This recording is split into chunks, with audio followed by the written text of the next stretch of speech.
शैली यादव। आप देख रहे हैं हाड़ों की दिन भर। चलिए शुरुआत करते हैं 10 बड़ी खबरों से। कोटा के सुभाष नगर में बड़ी चोरी। फलोदी किराना स्टोर से करीब 5 लाख की चोरी। कोटा शहर के सुभाष नगर इलाके में बीती रात चोरों ने बड़ी चोरी की वारदात को अंजाम दिया। सेकंड मेन रोड स्थित फलोदी किराना स्टोर को निशाना बनाते हुए चोर करीब 5 लाख रुपए का माल और नकदी लेकर फरार हो गए। अज्ञात चोरों ने दुकान के बगल में स्थित एक खाली मकान का फायदा उठाया। मकान की खिड़की तोड़कर चोर किराना स्टोर में घुसे और सुनियोजित तरीके से चोरी को अंजाम दिया।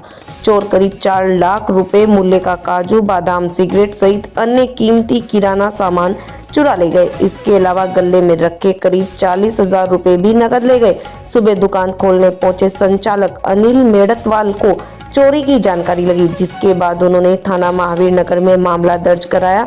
पुलिस ने घटना स्थल का निरीक्षण किया और आसपास लगे सीसीटीवी कैमरों की फुटेज खंगाली जा रही है। घटना के बाद क्षेत्र के व्यापारियों में दहशत का माहौल और उन्होंने रात्रि गश्त बढ़ाने की मांग की है।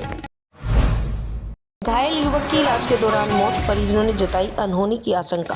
कोटा में सड़क पर अचेत अवस्था में मिले एक युवक की इलाज के दौरान अस्पताल में मौत हो गई।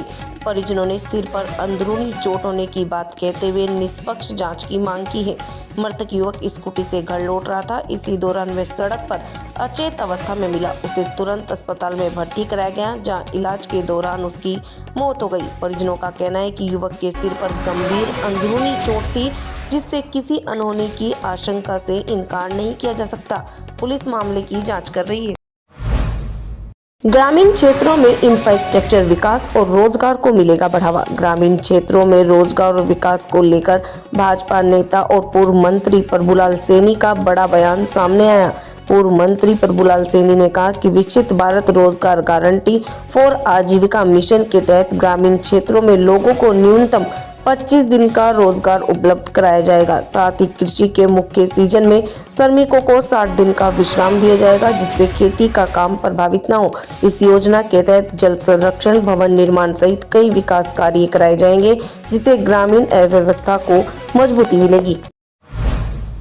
कोटा के बोरखेड़ा क्षेत्र में अतिक्रमण हटाने की बड़ी कार्रवाई। कोटा विकास प्राधिकरण द्वारा आज बोरखेड़ा क्षेत्र में अतिक्रमण के खिलाफ बड़ी कार्रवाई की गई। आयुक्त ममता तिवारी के निर्देशन में अतिक्रमण निरोधक दस्ते ने दोपहर 12 बजे से शाम 4 बजे तक बोरखेड़ा 80 फीट तिराहे से कृषि विश्वविद्यालय तक अभियान चलाया। इस दौरान सड़क पर अवैध रूप से संचालित ठेले, रोड सीमा में बने टीन शेड और स्थायी अस्थायी अतिक्रमण हटाए गए। कार्रवाई में केडीए के तहसीलदार, भू अभिलेख निरीक्षक, पटवारी और पुलिस जाब्ता मौजूद रहा।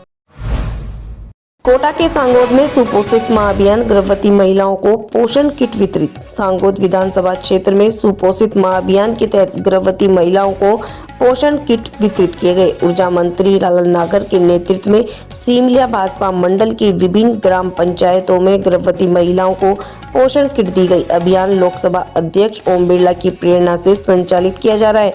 1500 गर्भवती महिलाओं को 10 महीने तक प्रति माह पोषण किट दी जाएगी, जिसमें अनाज, दालें, तेल, ड्राई फ्रूट्स और पोषण सामग्री शामिल है। जिला कलेक्टर पीयूष समरिया ने किया कथा स्थल का निरीक्षण। कोटा जिला कलेक्टर पीयूष समरिया ने आज कथा स्थल का दौरा कर व्यवस्थाओं का जायजा लिया। निरीक्षण के दौरान कलेक्टर ने साफ सफाई, यातायात सुरक्षा और पेयजल सहित सभी व्यवस्थाओं की समीक्षा की। मीडिया से बातचीत में उन्होंने कहा कि श्रद्धालुओं को किसी भी तरह की परेशानी न हो, इसके लिए प्रशासन पूरी तरह सतर्क है। रामगंज मंडी से सचिन वैष्णव की रिपोर्ट। सर, आज रामगंज मंडी में गौ माता महोत्सव और श्री राम कथा की इस कथा स्थल का आप सभी ने निरीक्षण किया। क्या कुछ अधिकारियों को निर्देश दिए और क्या कुछ कानून व्यवस्था में होने वाला है? सर यहाँ पे आज रामगंज मंडी में ये जो हमारे 23 तारीख से लेकर 25 तक जो कार्यक्रम होने वाला है और जिसमें बहुत सारे श्रद्धालुओं, यात्रियों के आने की संभावना इसमें जताई जा रही है और जो हमारा आकलन है उसकी व्यवस्था को देखते हुए जो भी सुविधाएं हैं उनका एक जायजा लिया। माननीय मंत्री जी के साथ भी पूरे लोकेशन का इसका अवलोकन किया। जितने भी हमारे मंच बन रहे हैं और जो भी खाने पीने की व्यवस्था हो रही है उसका पूरा अवलोकन किया और काफ़ी इसमें आशा करते हैं कि काफ़ी लोग इधर पधारेंगे, इस सभा में और कथा में भाग लेंगे और काफ़ी हमारे अतिथिगण भी आ रहे हैं दूर दूर से, जयपुर से और अन्य प्रदेशों से भी अधिकारी आ रहे हैं, तो उनकी रुकने की व्यवस्था और उसका एक पूरा जायजा लिया और संबंधित अधिकारियों को इसमें अधिकांश जो तैयारी है वो पूर्ण हो चुकी है और उसके बारे में निर्देशित भी कर दिया गया है। मुख्य रूप से हमारा प्रयास रहेगा कि एक स्वच्छ और मैत्री वाला वातावरण रहे पूरे कथा के दौरान, पूरे तीनों दिन, और इसके साथ साथ सावधानी और इनके स्वास्थ्य का मुख्य रूप से ध्यान दिया जाएगा। और हम जैसे कि मंत्री जी के साथ भी चर्चा की है कि ये बिल्कुल ही एक प्लास्टिक मुक्त, किसी प्रकार का प्लास्टिक पे उपयोग यहाँ पे नहीं किया जाएगा, एक प्लास्टिक मुक्त परिसर बनाया जाएगा और 3 दिन एक ऐसी व्यवस्था बनाई जाएगी जहाँ पे किसी प्रकार का प्लास्टिक का यूज नहीं रहेगा। झालावाड़ में वीवी राम जी योजना पर भाजपा की प्रेस वार्ता। झालावाड़ में भाजपा ने विकसित भारत रोजगार एवं आजीविका मिशन गारंटी अधिनियम को लेकर प्रेस वार्ता की। भाजपा प्रदेश उपाध्यक्ष छगन माहूर ने योजना को ग्रामीण भारत के लिए ऐतिहासिक बताया। उन्होंने कहा, अब मनरेगा के तहत 125 दिन रोजगार मिलेगा और भुगतान सीधे खातों में होगा। बायोमेट्रिक सत्यापन, जियो टैगिंग और डिजिटल भुगतान से भ्रष्टाचार पर अंकुश लगेगा। उन्होंने कांग्रेस पर भी तीखा हमला बोला। झालावाड़ से हरिमोहन चौड़ावत की रिपोर्ट। प्रकार वार्ताएं रखी गई है। मेरा अभी यहाँ 12 बजे का समय है और 3 बजे 12 के अंदर इस तरीके और सीधा ये कहें कि वो आम जनता को, मजदूरों को, किसानों को गुमराह करने का जो काम कर रही है, इसलिए कुछ जानकारियाँ आपके बीच में मैं रखना चाहूँगा और उसके बाद अपना जो वीवी जी राम जी को बात तो ये है कि इसके अंदर मजदूरों का भला सोचते हुए जो पहले 100 दिन की गारंटी योजना राष्ट्रीय अध्यक्ष की किस तरीके से आज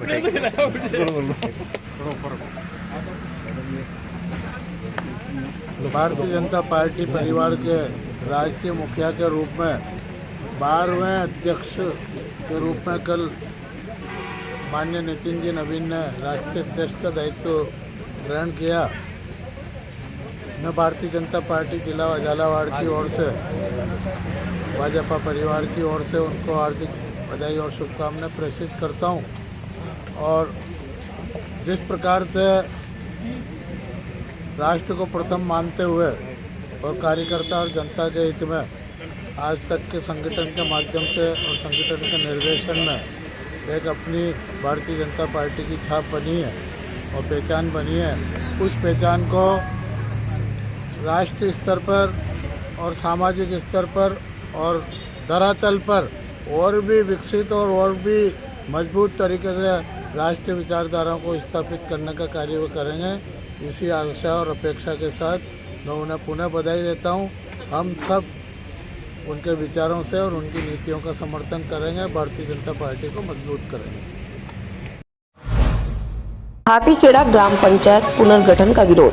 हिंडोली पंचायत समिति क्षेत्र में ग्राम पंचायत पुनर्गठन को लेकर ग्रामीणों का विरोध सामने आया। हाथीखेड़ा गांव के ग्रामीणों ने उपखंड अधिकारी को ज्ञापन सौंपकर गांव को पूर्व ग्राम पंचायत बड़ा नया गांव में यथावत रखने की मांग की। ग्रामीणों का कहना है कि नए पुनर्गठन से प्रशासनिक और विकास कार्यों में परेशानी होगी। बूंदी में तीसरे जैन मंदिर में चोरी, आक्रोश। बूंदी जिले में जैन मंदिरों को निशाना बनाए जाने का सिलसिला जारी है। दबलाना थाना क्षेत्र के दाभाइयों का नया गांव स्थित जैन मंदिर में चोरों ने अष्टधातु की 3 प्रतिमाएं, चांदी का छत्र, सिंहासन, नारियल और गुल्लक चोरी कर ली। 1 महीने में ये तीसरी वारदात, जिससे जैन समाज में भारी आक्रोश है। मनरेगा का नाम बदलने के विरोध में कांग्रेस का ज्ञापन। छिपा बड़ौद में कांग्रेस सेवा दल ने मनरेगा और एसआईआर प्रक्रिया के विरोध में ज्ञापन सौंपा। सेवा दल ब्लॉक कांग्रेस कमेटी ने राज्यपाल के नाम ज्ञापन देकर मनरेगा से महात्मा गांधी नाम हटाने और मतदाता सूची से नाम काटने की प्रक्रिया का विरोध किया। उन्होंने चेतावनी दी कि यदि मांगे नहीं मानी गई तो धरना प्रदर्शन किया जाएगा। ये थी आज की 10 बड़ी खबरें। कल रात्रि 8:30 बजे फिर से मुलाकात होगी नई और कुछ खास खबरों के साथ। देखते रहिए कोटा खबरी। नमस्कार, धन्यवाद।